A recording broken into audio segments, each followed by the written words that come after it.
Glória a Deus. Nós vamos falar hoje sobre profetas pouco conhecidos. Uns nomes bem estranhos. Nós cremos que somos uma geração profética. Nós cremos que somos a geração que está apontando para os últimos dias. A geração que está vendo sinais, está vivendo sinais. Nós cremos nisso. A igreja do Senhor sempre houve a manifestação. A igreja de Atos Apóstolos, havia manifestação, perseguição e sinais. Na Idade Média, a igreja era perseguida, mas não tinha sinais. Era uma igreja oprimida, mas não deixava de ser igreja. Mas nos últimos dias nós temos visto uma igreja que voltou a ser perseguida, uma igreja que está sendo, perseguida no mundo todo, e há muitos sinais acontecendo.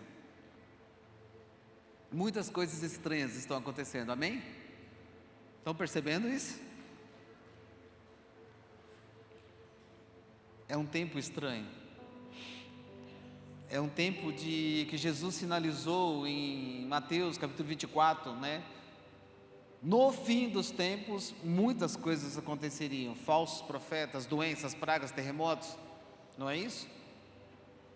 Mas também Jesus falava sobre o esfriamento do amor nos últimos dias.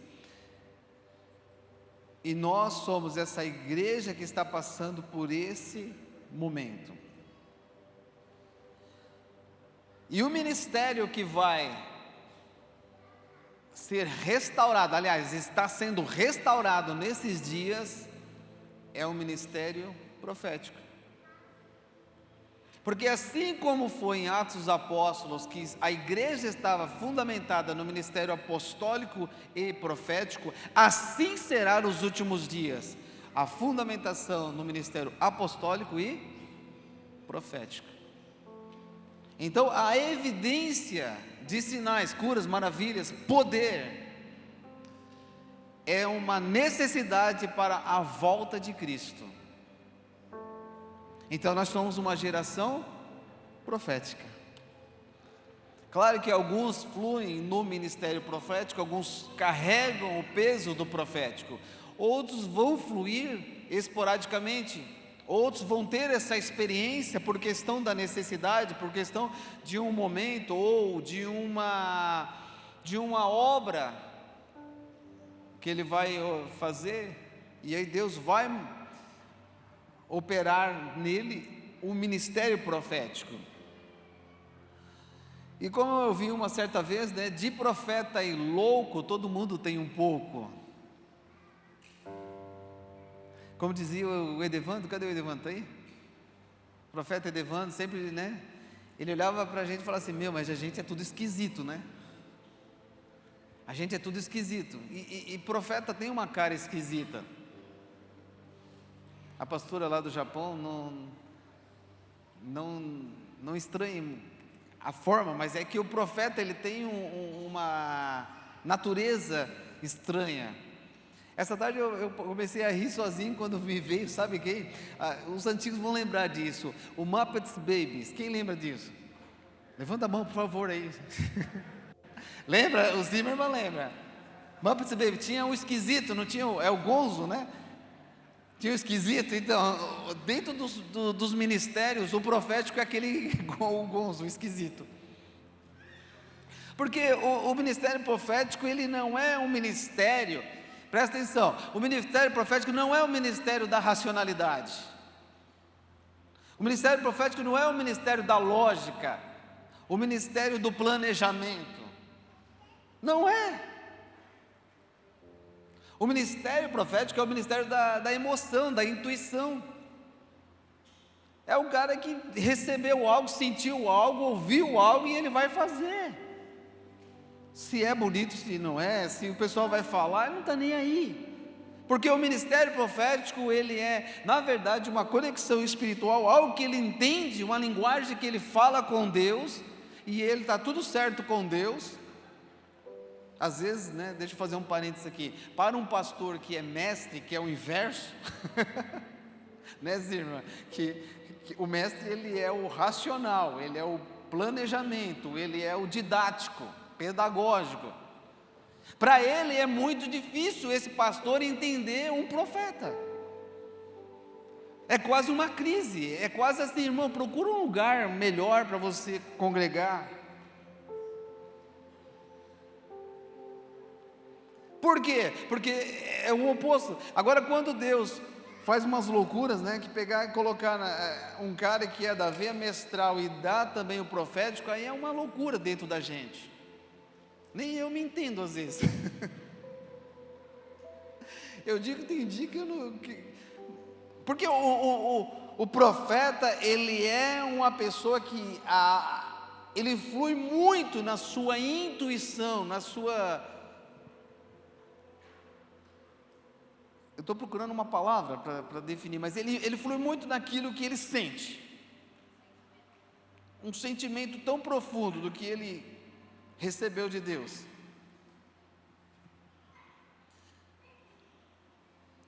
A Bíblia fala que em 1 Coríntios 14, 32, que o Espírito está sujeito ao profeta. O espírito humano, com E minúsculo, está sujeito ao profeta. Ou seja, um espírito livre. Porque o profeta tem o espírito livre. Ele não se amarra, ele não fica travado, porque o profeta, ele gosta desse ambiente sobrenatural. O profeta gosta de estar num lugar onde tem fogo, chama, poder, choro, lágrima. Obrigado pelo teu aleluia. Estar no Revisão Summer, no final de semana, 3 dias, né? É para quem gosta do profético.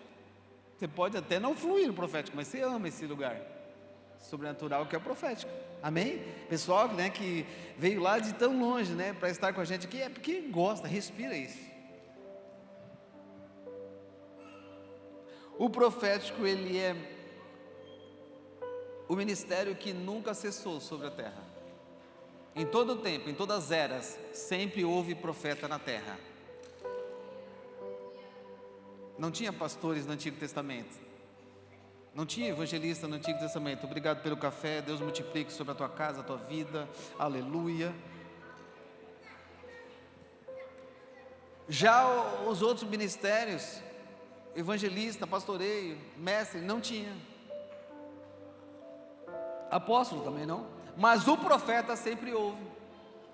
Porque o profeta, ele é o tipo de pessoa que está preocupado em acessar o coração de Deus. O profeta está preocupado em entender o coração de Deus. Mas se o espírito de um profeta é livre, ele também pode cair no erro de ser manipulável, ser tendencioso, ser ambicioso, porque o dom é irrevogável. O chamado que você recebeu, Deus não vai te tirar. Então ele pode usar esse dom, esse chamado para a causa própria.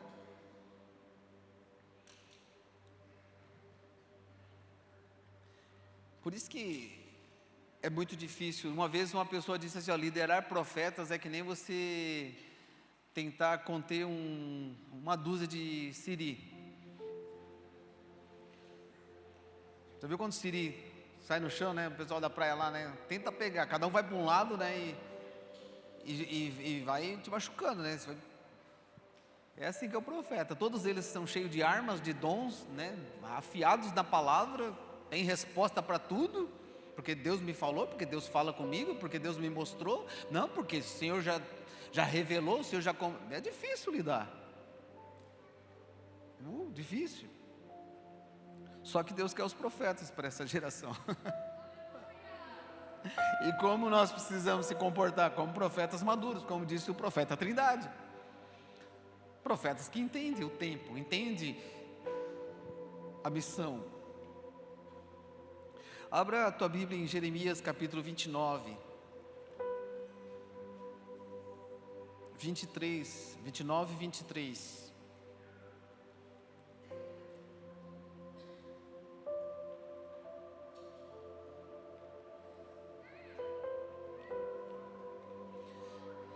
Por que cometeram loucura em Israel, adulteraram com as mulheres de seus amigos e em meu nome falaram mentiras? Que eu não ordenei que falassem? Mas eu estou sabendo, sou testemunha disso, declara o Senhor. Diga a Semaías de Nelém, diz o Senhor dos Exércitos, Deus de Israel, que você enviou cartas em seu próprio nome a todo o povo de Jerusalém, a Sofonias, filho do sacerdote de Maacéias, e a todos os sacerdotes. Você disse a Sofonias: o Senhor o designou sacerdote em lugar de Joiada, como encarregado do templo do Senhor. Você deveria prender no tronco, com correntes de ferro, qualquer doido que agisse como profeta. E por que você não repreendeu Jeremias de Anatote, que se representa como profeta entre vocês?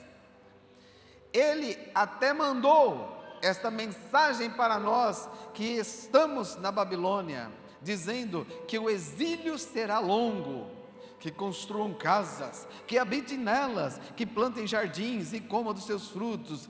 O sacerdote Sofonias leu a carta para o profeta Jeremias. Então o Senhor dirigiu a palavra a Jeremias: envia essa mensagem a todos os exilados.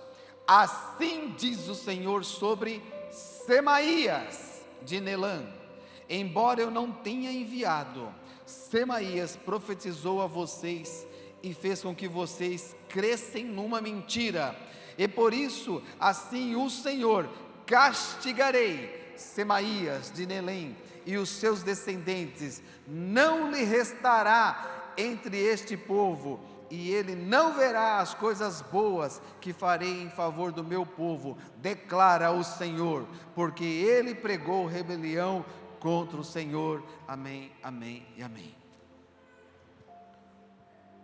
Semaías é um profeta. É um profeta que vem rebater o profeta Jeremias. No capítulo 29, aliás, lá no início, Jeremias manda uma carta para a Babilônia. O povo está exilado e ele manda a carta dizendo: diz o Senhor, multiplique-se, busque prosperidade nas cidades que vocês estão, que eu deportei. Ore ao Senhor a favor dela, porque a prosperidade de vocês depende da prosperidade da Babilônia. Olha, casem-se, dão-se em casamento. Assim, quando completar 70 anos na Babilônia, eu os trarei de volta. Semaías não concorda com a mensagem. E aí o profeta, cansado, deixa a sua alma falar. E o que Semaías diz? Não, vocês não vão ficar aí. 70 anos? Não, vocês não vão ficar não, mentira. Está ali no texto. Não, vocês não vão viver nessa Babilônia 70 anos. Só que Semaías estava também usando das palavras de um outro profeta chamado Ananias, que está no capítulo 28 de Jeremias. Ananias disse que eles não ficariam nem 2 anos e voltariam para a terra. Percebe? O profeta antes disse que eles não ficariam 70 anos, 2 anos voltaria. Depois Semaías diz: não, vocês não vão ficar aí. E começa então a atacar a mensagem de Jeremias, confrontar Jeremias. E aí? Como é que faz quando tem um monte de profeta, cada um falando uma coisa?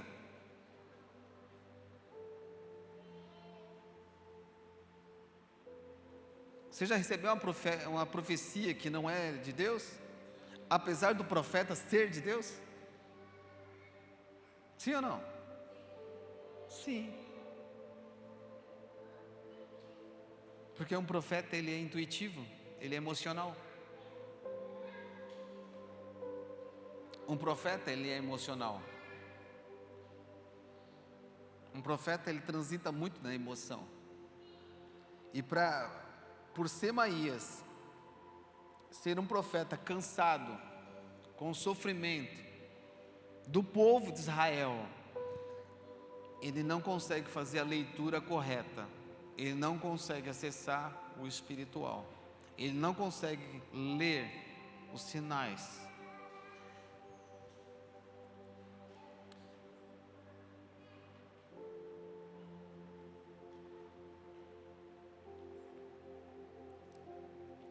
Eu diria que talvez para esse profeta Semaías e o profeta Ananias faltou o quê?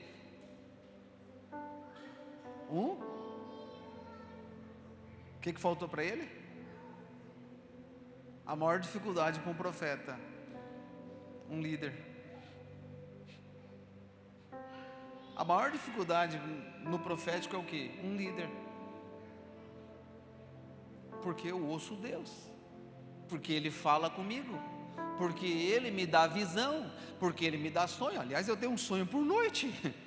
Isso não significa que você é profeta, tá? Tua alma está em conflito se você sonha toda noite. Não, porque Deus me revela as coisas.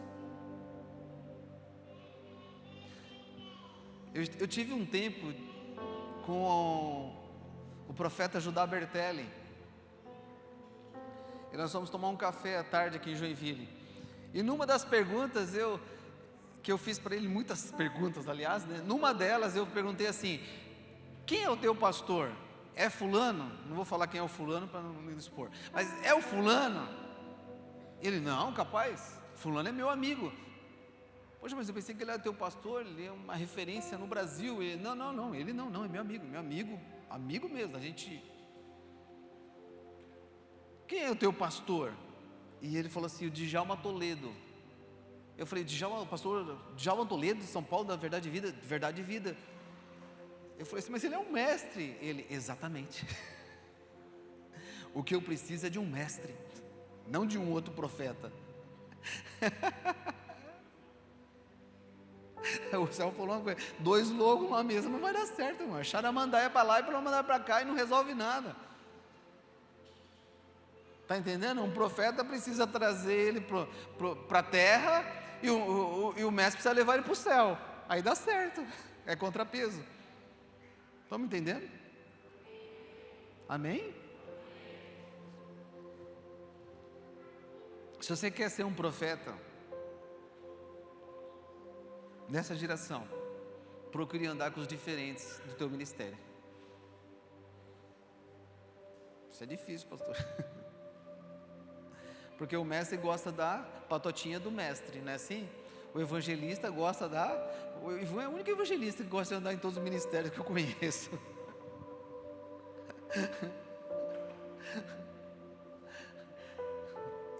E o profeta só gosta de andar com os profetas, não é verdade?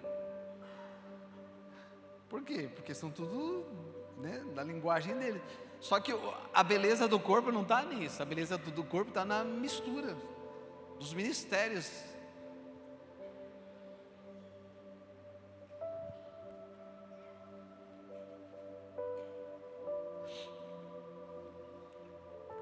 Para você chegar em algum lugar, você vai precisar de alguém para te levar. O teu chamado depende de outra pessoa. Eu vou repetir: o teu chamado depende de outra pessoa.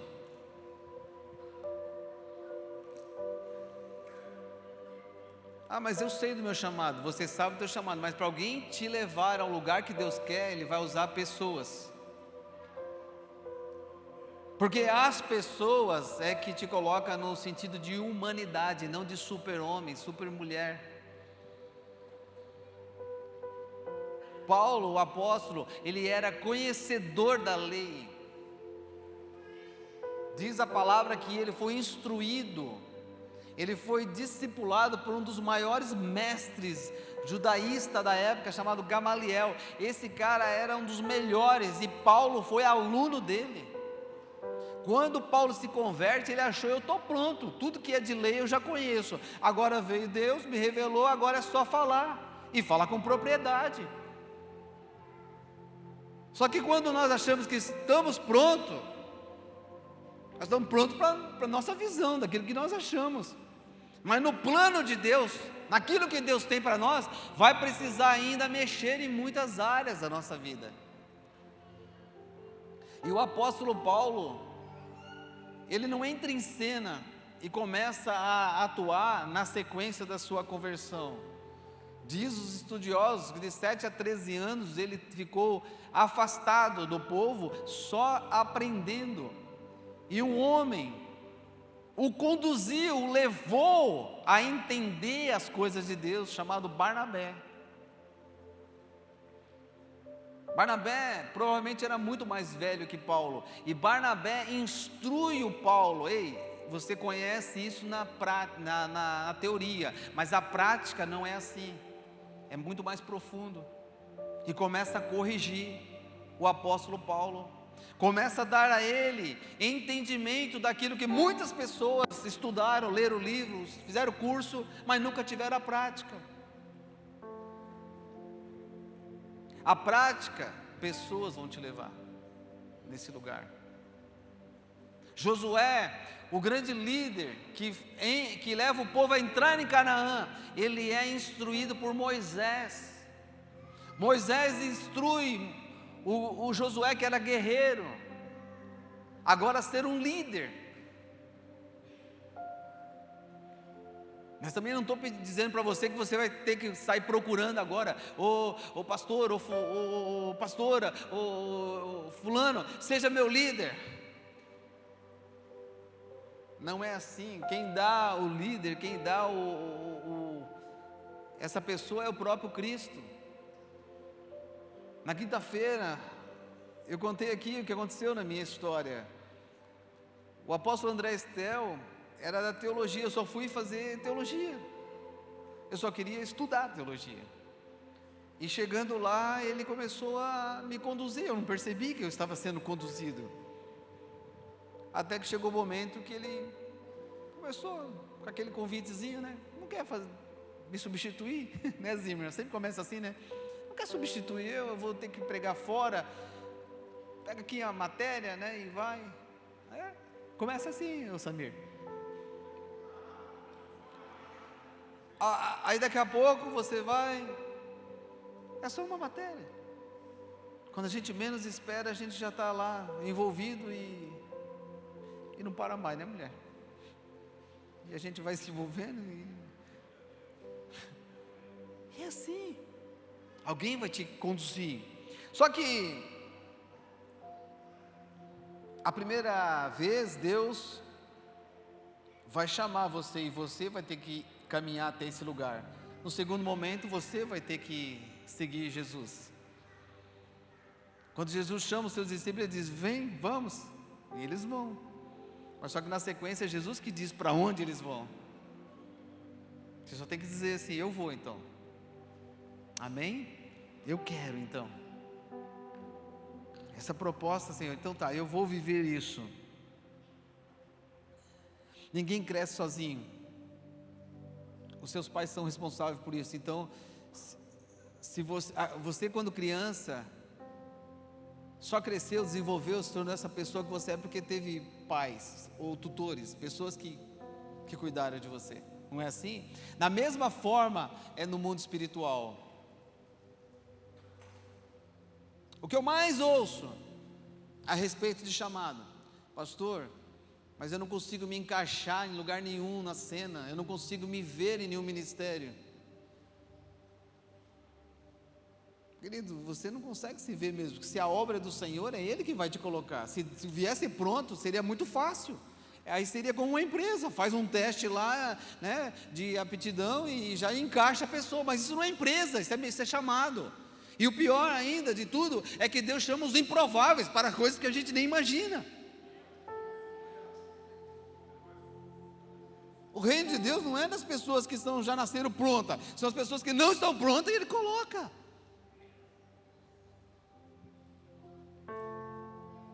Não é difícil esse lugar? É complicado. Então você quer uma dica? Comece limpando o banheiro. Não, esse não é meu chamado. Realmente, nem esse nem outro. Você não entendeu. Comece no ministério mais lindo que tem na casa, que é o diaconato, que serve a todos. Não é verdade? E não estão na plataforma. Pelo contrário, eles estão nos bastidores. Fique tranquilo, quando o Espírito Santo quer achar você, Ele vai achar você. Ninguém se esconde do Espírito Santo. Samuel foi na casa de Jessé para eleger um como rei, mas o escolhido do Espírito Santo não estava no recinto. Enquanto Davi não foi chamado, não tinha almoço, porque o escolhido do Espírito Santo não é aparência, não é habilidade. Deus não vê como o homem vê, Deus vê o coração. Então fique tranquilo, você não está escondido não. Do Espírito Santo ninguém se esconde. Aleluia. Está pronto para o chamado aí? Sim ou não? E uma frase me pegou semana passada. Você só pode defender o que você crê.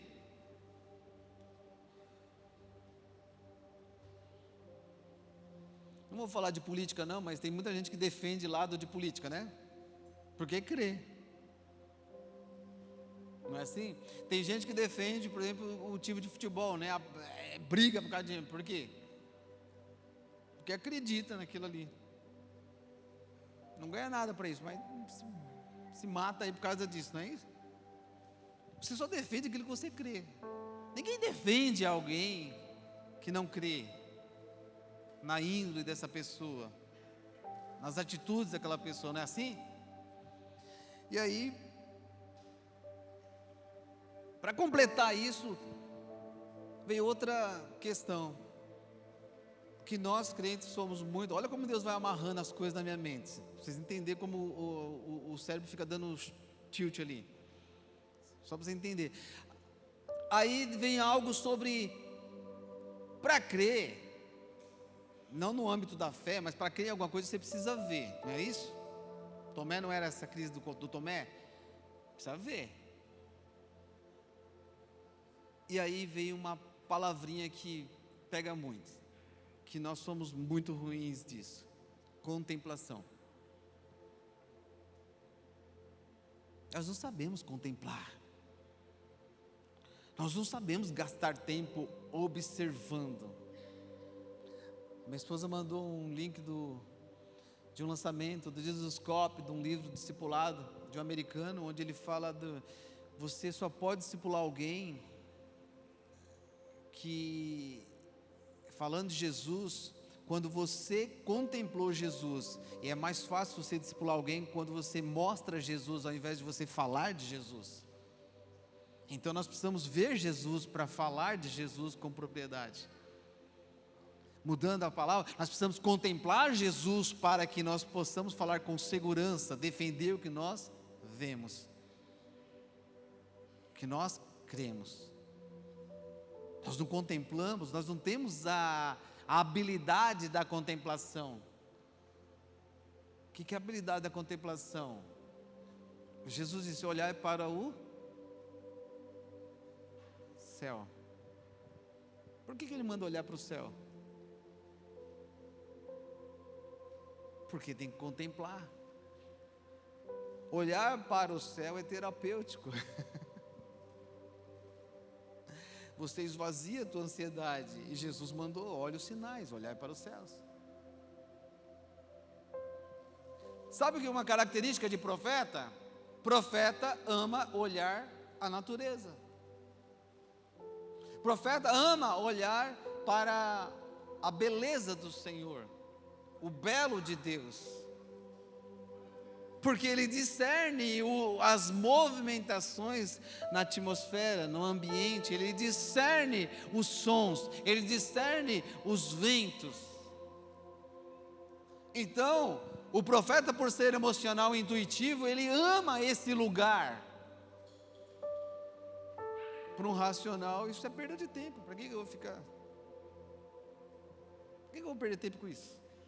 Ainda mais na geração nossa, fast food, a geração McDonald's, a geração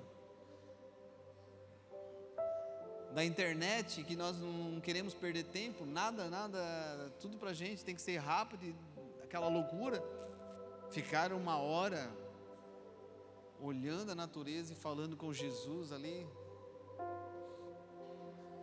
Uma das grandes experiências que eu tive no meu quarto foi quando eu, deitado, comecei a falar com o Espírito Santo. Eu falei assim: o Senhor se move como vento.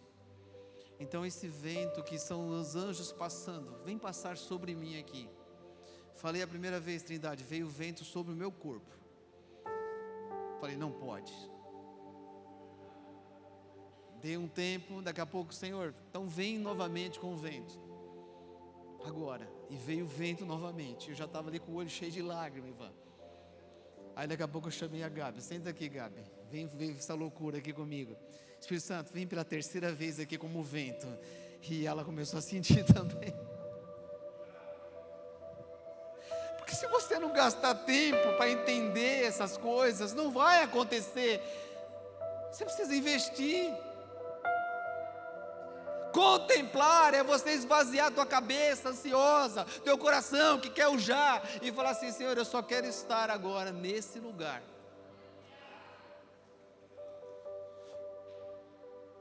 Eu não vou entrar nas minhas loucuras, senão e vai estar sendo gravado, deixa para lá.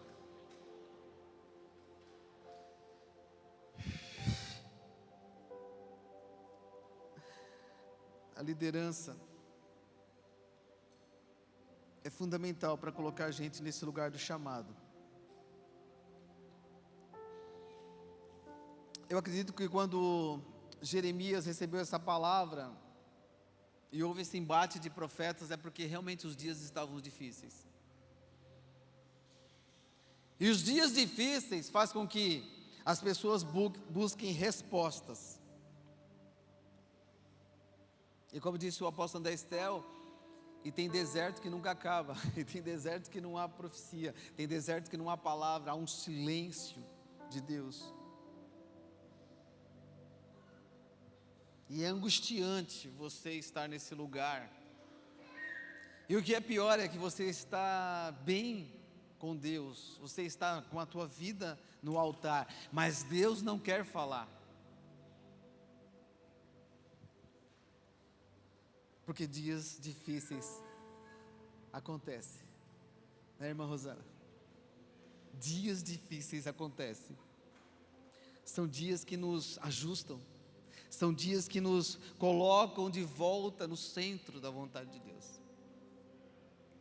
Até mesmo Elias sofreu a pressão dos dias difíceis.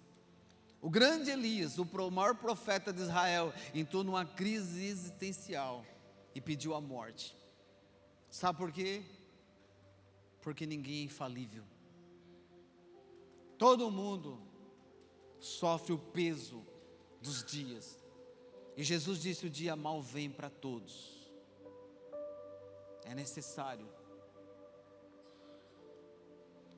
É necessário.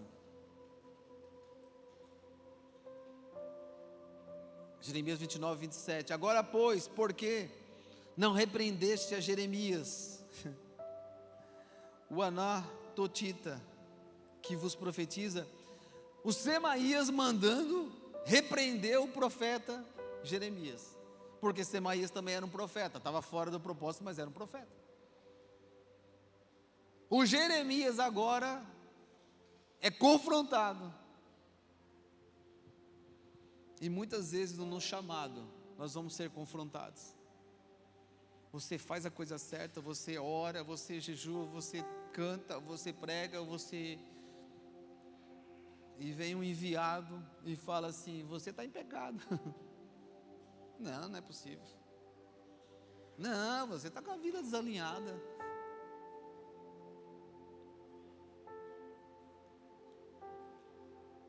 Os dias difíceis são dias necessários. Dias difíceis são dias necessários. Como disse o apóstolo André Estel, permaneça, resista, suporte. Deus não dá prova maior do que você possa suportar. Suporte. Aguente o peso. Chore todas as lágrimas que você precisar chorar, mas não desista. Não desista.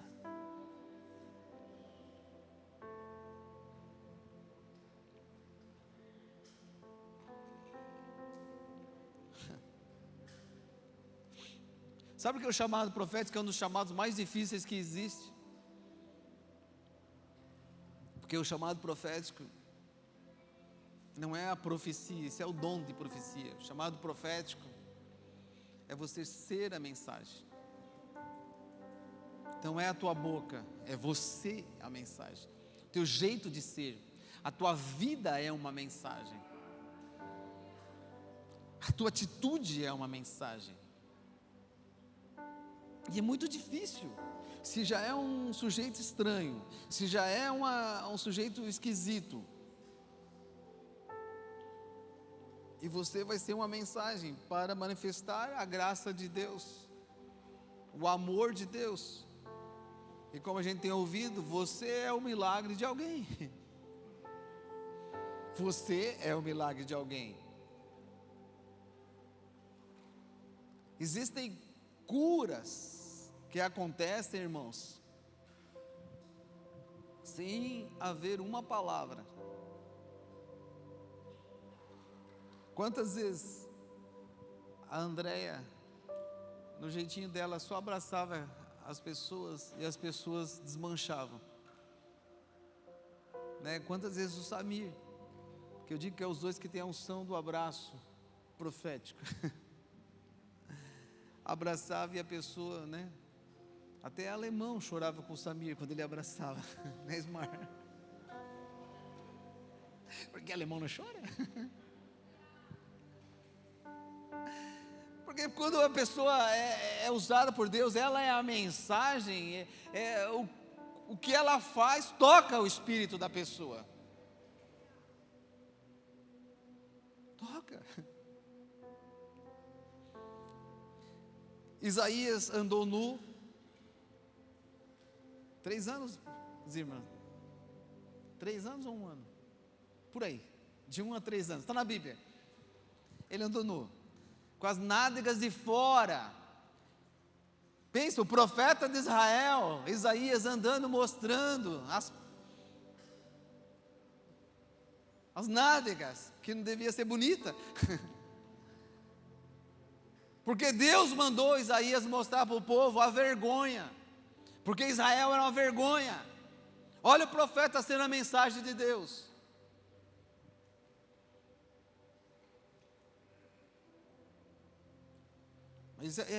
Por isso que eu digo, a igreja brasileira não está preparada para o profético. Nós precisamos começar em algum lugar, que comece do sul, que o vento sopre do sul, amém?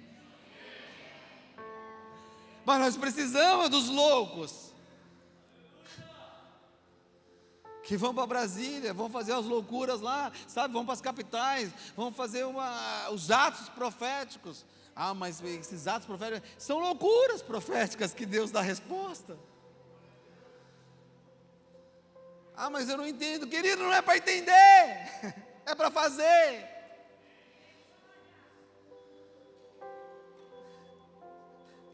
Vamos falar, né? Nós estamos para Portugal, irmãos.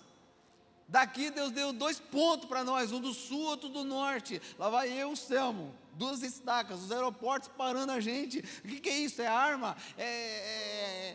Não, é uma obra artística, né?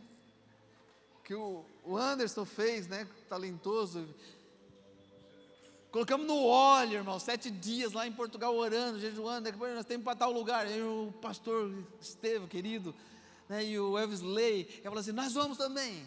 Aí o Del estava lá perto, e aí nós 5 se encontram lá no sul e faz um ato profético lá num lugar, uma coisa louca assim, nada a ver.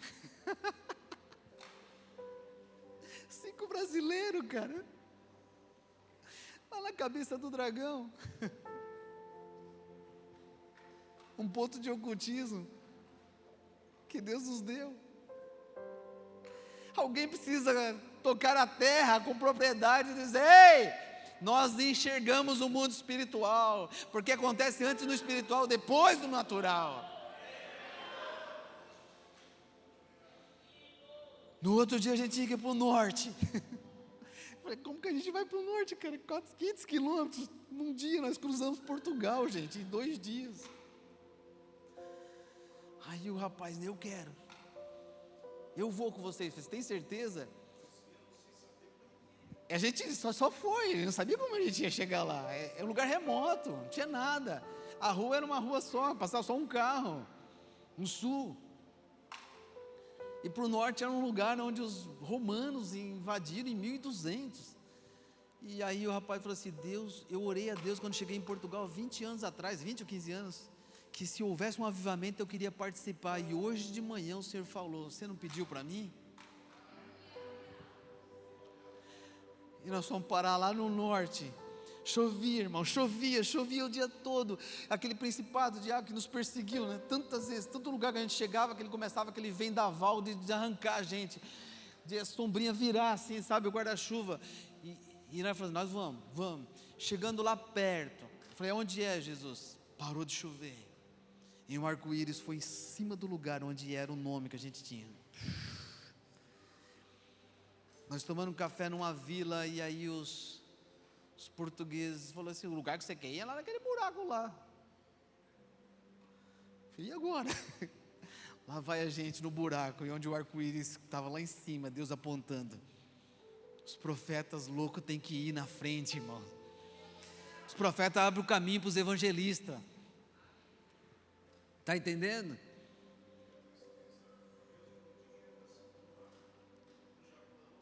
No mesmo dia no Japão, estavam fazendo um ato profético lá na floresta do Monte Fuji. 10 dias depois cai o primeiro-ministro de Portugal por corrupção. E eu acredito no meu espírito que foi por causa das nossas loucuras, céu. Porque estava escrito lá, se o meu povo se humilhar, se arrepender dos seus pecados, foi esse o texto que nós colocamos lá.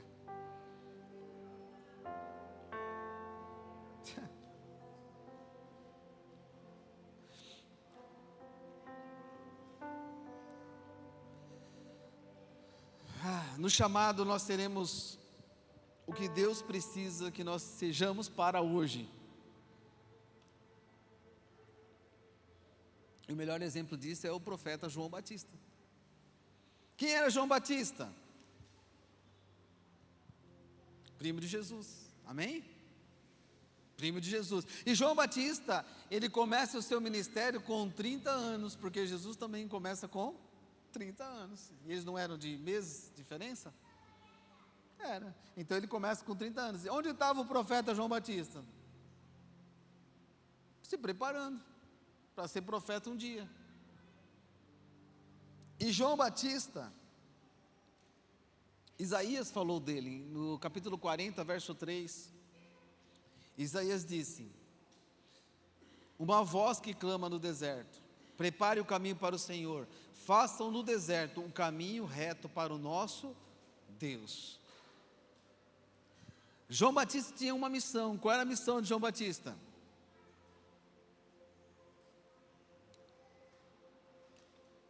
Preparar o caminho para Jesus.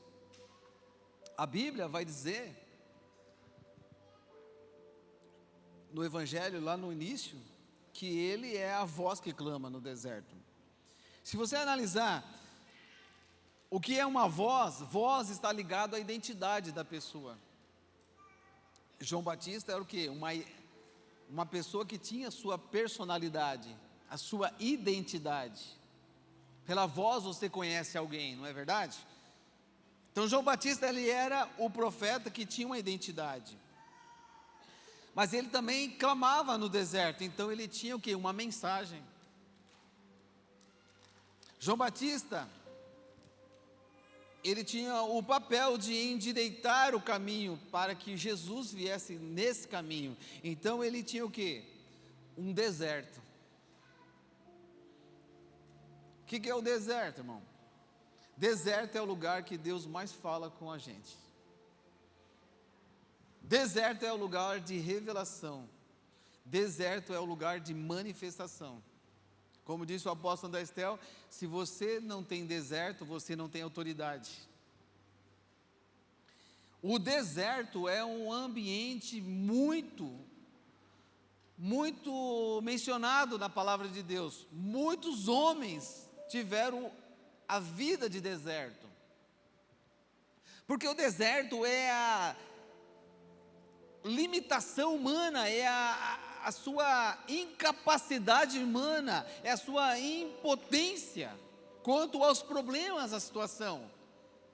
No deserto, o deserto é um ambiente hostil, um ambiente inóspito, porque o deserto você não tem comida, não tem água, você não tem pessoas, você não tem ajuda. O sol é escaldante, a noite é frio, e muito frio. O deserto é um lugar, aliás, não é para o ser humano o deserto. Sabe por que as pessoas são treinadas no deserto? Porque no deserto ou você aprende a depender de Deus, ou você morre. No deserto ou você aprende a ouvir Deus e confiar em Deus, ou você fracassa.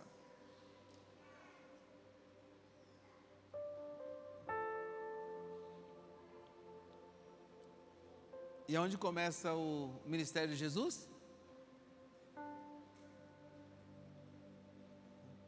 No deserto.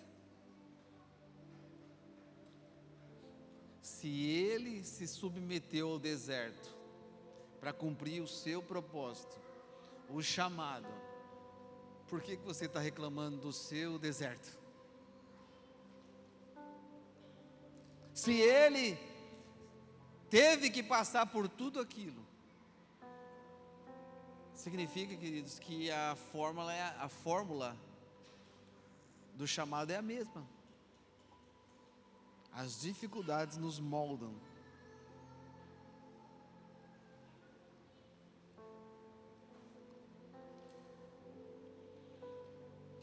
Agora veja o exemplo desse profeta, Micaías. Abre aí 2 Crônicas 18, 6 e 7.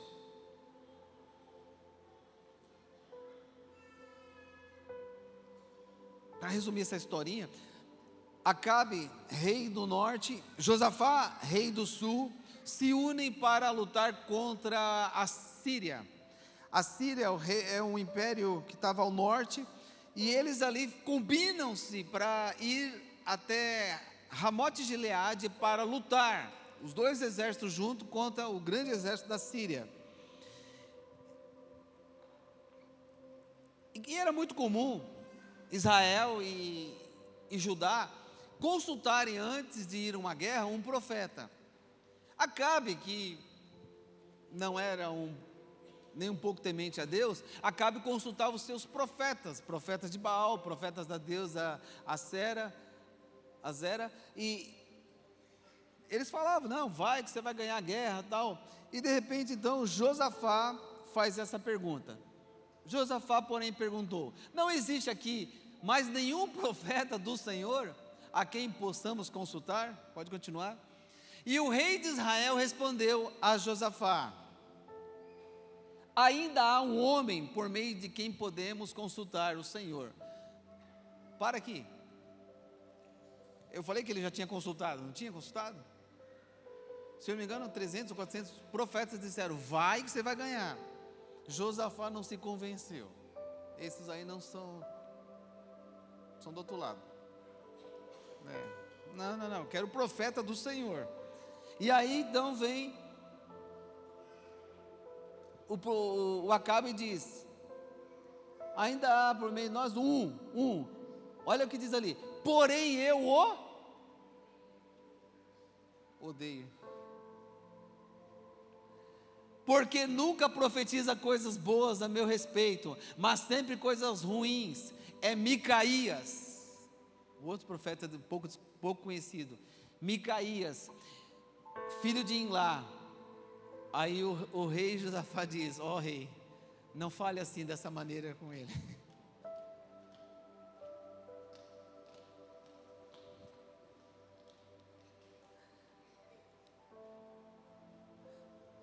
Você acha que alguém que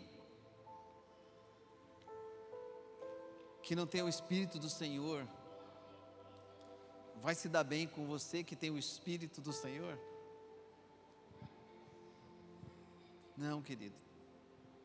Ser profeta nessa geração é ser odiado, porque você vai falar contra o pecado, você vai falar contra as práticas ruins, as práticas erradas, e eles vão odiar você. Mas você, como chamado que você tem, não negocie o teu chamado. A verdade que está em você, nunca abra mão dessa verdade. Se ele vai te odiar, não importa. Importa o que você carrega, o que Deus te deu. Aquilo que Deus te chamou, seja fiel nisso. Não se contamine, não ceda às pressões. Não ceda.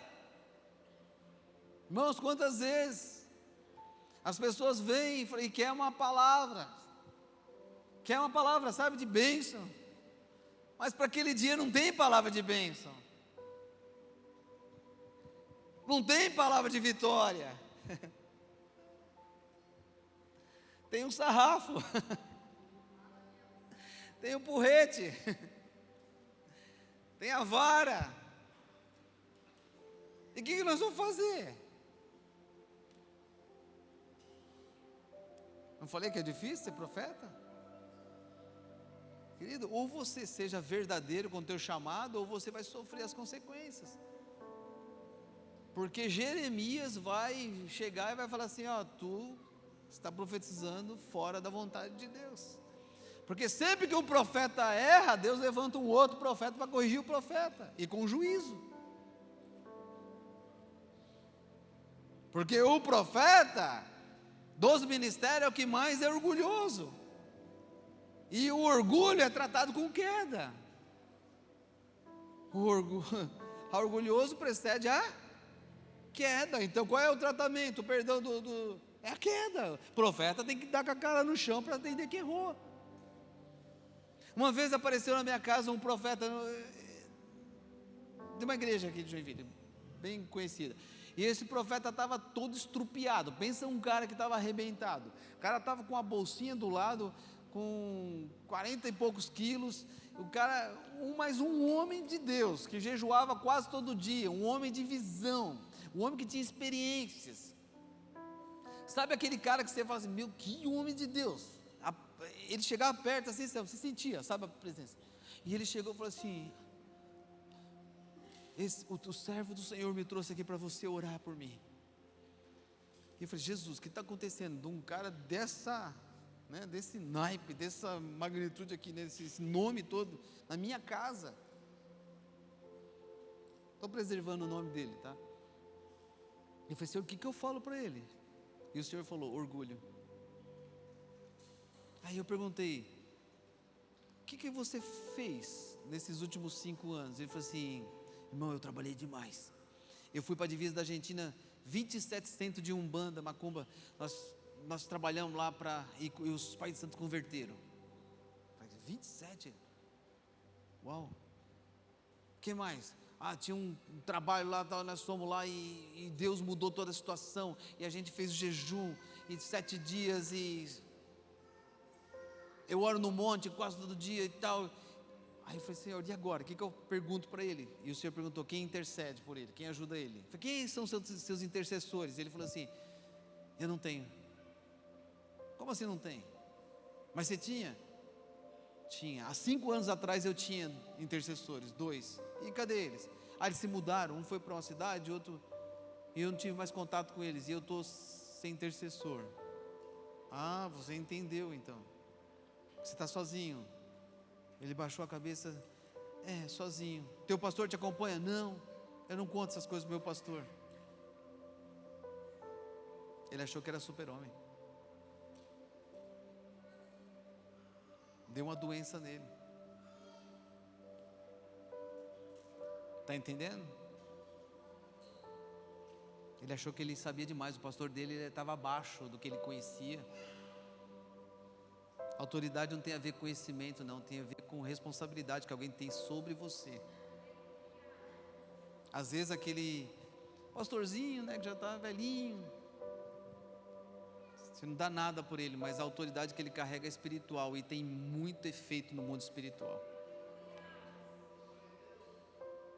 A autoridade se respeita. Eu acredito que esse profeta não está mais entre nós, porque ele estava muito debilitado da saúde dele.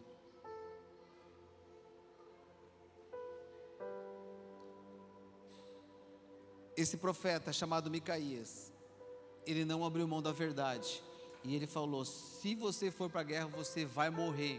E ele falou assim: quando eu voltar, eu vou te colocar na cadeia. Aí ele ainda falou assim: se voltar, porque tu não vai voltar, tu vai morrer na guerra. E de fato ele morre na guerra.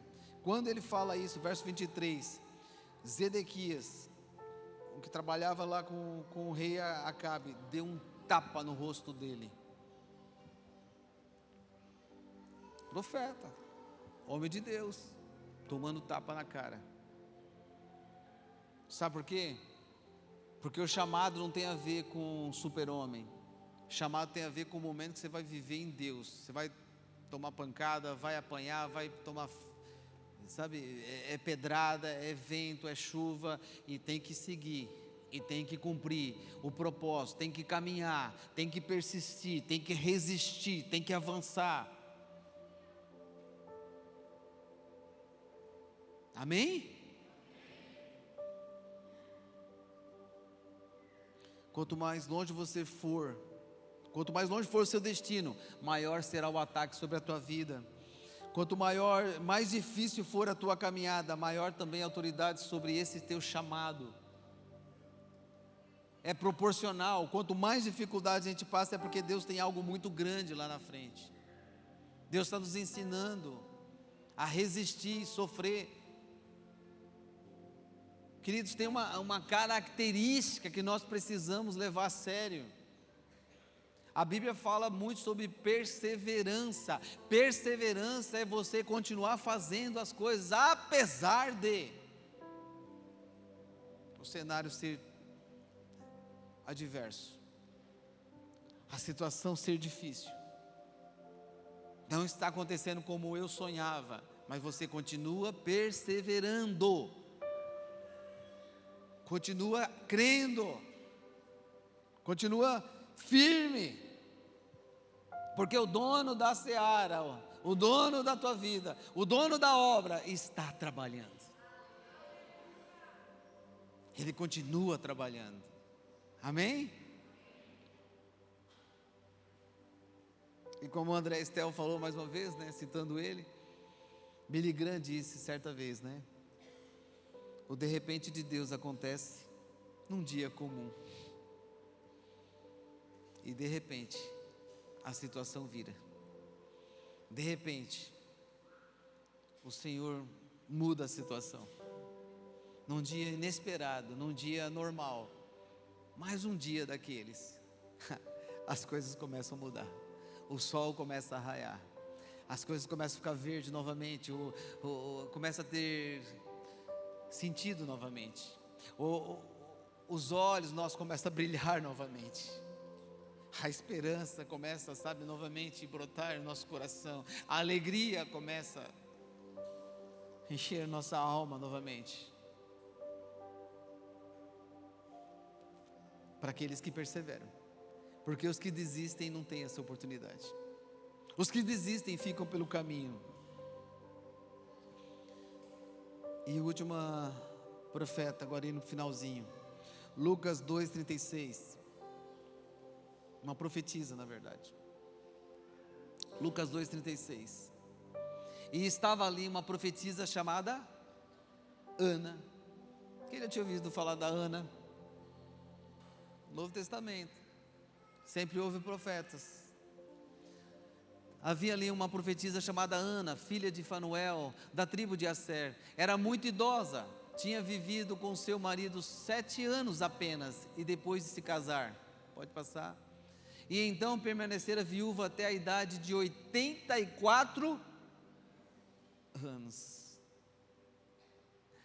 Nunca deixava o templo, e adorava a Deus, jejuando e orando dia e noite, tendo chegado ali naquele exato momento, num dia comum, naquele exato momento, deu graças a Deus e falava a respeito do menino a todos que esperavam a redenção de Jerusalém. Ela tinha um chamado de intercessão, ela orava, jejuava todos os dias no templo. Essa profetisa, ela sabia do chamado dela no templo, e um dia foi revelado que ela contemplaria o menino Jesus. E quando Jesus nasceu, ela contemplou a criança, ela disse: agora eu posso morrer em paz, porque cumpriu o meu chamado. Qual era o chamado dela? Ver Jesus.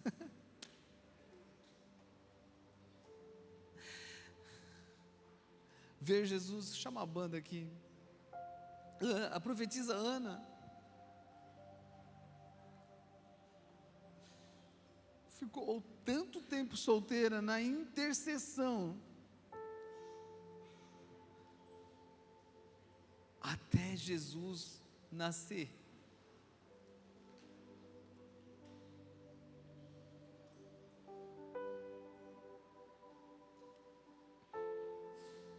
Jesus estava diante da profetisa Ana. Ela contemplou a beleza do Rei do universo.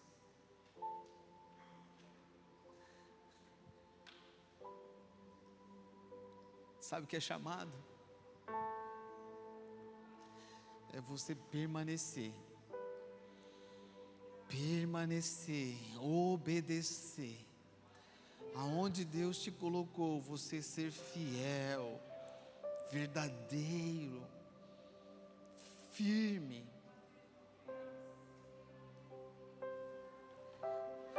até que você veja Jesus. Se coloque em pé.